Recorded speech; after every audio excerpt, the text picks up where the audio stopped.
देखते होतई हमारे उड़हिया बैठी के पिपरा के छाँव।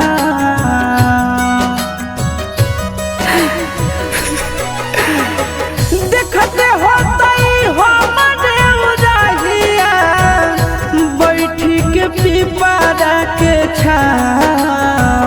रुक रुक रुक अरे टरेनिया, रुक रुक रुक रे टरेनिया, ले ले चल जनुआ के गाँव।